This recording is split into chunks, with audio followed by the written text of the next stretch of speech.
Бузуулар деген эмне?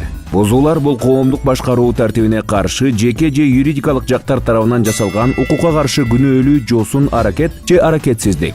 Бузуулар үчүн атайын жоопкерчилик каралган. Кыргыз Республикасынын бузуулар жөнүндө кодексинин 14-беренеси бузуу жасагандыгы үчүн жазанын төмөнкү түрлөрү колдонулат. Эскертүү, айыппул. Эскертүү зыяндуу кесепеттерге алып келбеген бузууларды жасаганда колдонулат. Ал ыйгарым укуктуу органдын кызматтык адамдары тарабынан берилет. ЖККБ, министрлик жана мекемелер. Калган учурларда айыппул жаза чарасы каралат.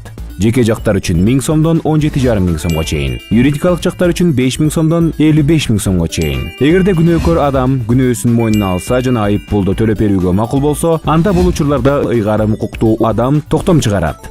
Эгерде адам макул болбой жана бузуу фактысын жокко чыгарса, анда протокол түзүлөт жана ыйгарым укуктуу органдын комиссиясына жөнөтүлөт. Комиссия протоколду карап чыгат жана чечим чыгарат. Мөөнөтү 10 күн. Комиссиянын чечими менен макул болбогон учурларда ишти биринчи инстанциядагы сот карайт жана чечим чыгарат. Токтомду өзгөртүүсүз калтырат же токтомду жокко чыгарат жана иш боюнча өндүрүштү токтотот. Соттун кабыл алган чечими акыркы болуп саналат жана даттанууга жатпайт. Айыппул тартип бузуучу тарабынан 1 айдан кем эмес убакытта төлөнүп берилиши керек. Айыппул төлөнбөгөн учурда күнүнө 1% туум кошулат. Эгерде адам 19-главада көрсөтүлгөн бузууну жасаса, жол кыймылынын эрежелерин бузуу жана 15 күн аралыгында айыппулду төлөсө, анда айыппул жалпы сумманын 50%-ын түзөт.